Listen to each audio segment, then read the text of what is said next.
Australians have responded in big numbers, as you said, Joe, to very strong subsidies by federal government and state governments to put solar on the rooftops of their homes.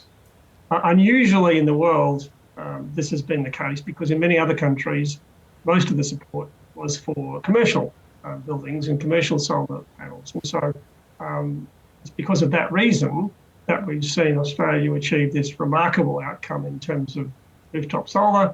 Australians have adopted it very aggressively, and we're seeing not just the number of installations, but the size of the individual solar systems has increased dramatically over the last 20 years. The reasons are threefold. One is to save money. The second one is to help the planet. And the third one, in some cases, is to basically stick it up the energy companies who are not very popular at times. So I think all three of those have succeeded. But not surprisingly, with that rapid change, there are consequences which have to be managed, and we're probably not doing that so well. Yeah, there's an amazing stat in these stories today with the amount of generation installed over the last year, greater than the capacity of Australia's biggest power station at the moment. Well, what's been happening is that, for example, one of the ways we save money by putting solar on our rooftop is not just the capital cost of installing it, but the electricity we generate when we don't need it in our home, say, for example, during the day, and that's been a slightly different story with people at home under COVID restrictions. But the solar we produce in the middle of the day now is quite significant. So the deal was we could sell that electricity back into the electricity grid. It's called a feed-in tariff, as we feed the electricity back into the grid. That seemed like a bloody good idea, and many people certainly betted on that being a long-term proposition commercially.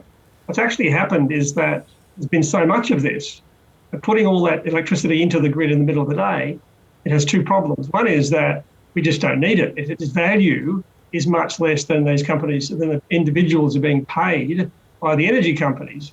And not surprisingly, the energy companies are saying, well, we don't need all this electricity in the middle. It's not worth anything to us. We don't want it. We think paying you the same price in the middle of the day as we pay you in the evening or late afternoon is crazy. And they're commercially and economically correct.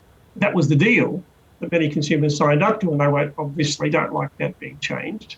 And the second reason is that as you get a system which was designed to have all the electricity flowing from centralised power stations out to homes and businesses, turning that all around actually does change the technical side of maintaining the stability of the grid, particularly if we have a situation in which there's more electricity being generated than consumed and we don't have enough storage. So all that means, Joe, is that the regulatory processes are way behind what consumers have actually been doing.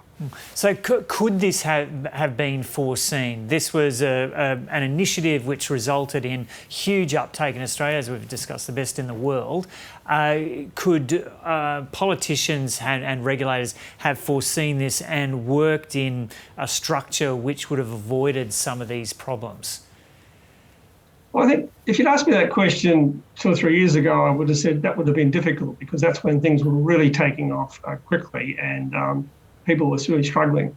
What I think is less acceptable is that we've now known for several years that this is an emerging problem. Some different states have approached the point of some degree of concern at different points in time. And I don't think there's any doubt that some governments have simply tried to ignore, in a sense, what's going on here. And I think in some cases there is culpability, both on the governments and to some extent their regulators, because there's been so much enthusiasm for putting in more renewables, the argument being, well, more renewables by definition is better and cheaper. In some ways it is, but we have to manage these consequences. And I don't think it's any more acceptable that we should continue to say, well, this was unforeseeable because we've known about this problem now for several years. So how could this have been better managed? Well, firstly, we began to get some of the things right a while ago. Firstly, those governments that were paying out the subsidies through on-government budget allocations realised how much money it was costing because of the enthusiasm of their consumers, and they started to try and wind back those subsidies. Secondly, and also those where the consumers who didn't have solar were paying for the ones who did, that's been changed a bit as well. What's been much slower to deal with is this feed-in tariff problem. And as soon as the regulatory bodies started to say, well, look, we're going to have to restrict whether you can export all this electricity in the middle of the day, or we're not going to pay you as much. Not surprisingly, the solar supporters said, well, you can't do that. It's a terrible thing to do. And so I think that's an area where we haven't done as well as we could have done. We should have said, look, we've got to at least not necessarily stop progress, because that would have been pretty bad as well.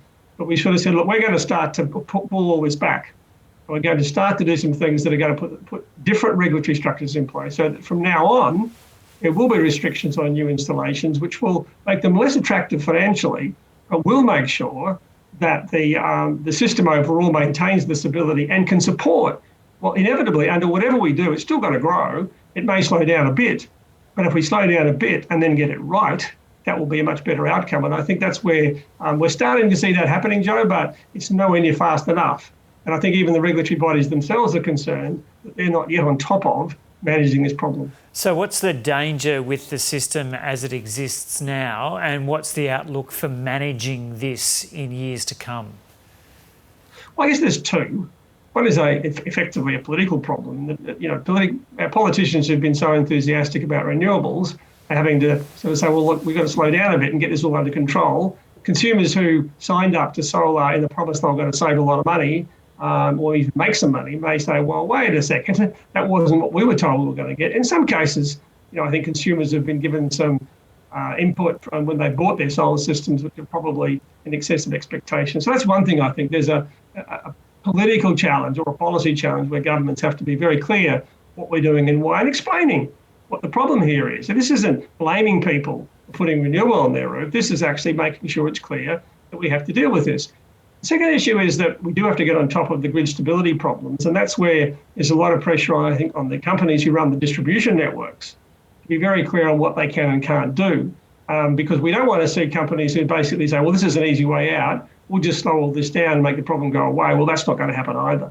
They have to work very closely with the governments and the consumer groups to ensure that if we do have to make changes to the system to ensure we can maintain the stability of the grid, that's what we do. Because what you could find is a situation where, for example, you could actually end up with some really nasty technical problems. There could be safety problems and so on. And most of those are well and truly manageable. I don't want to create some people being scared about this.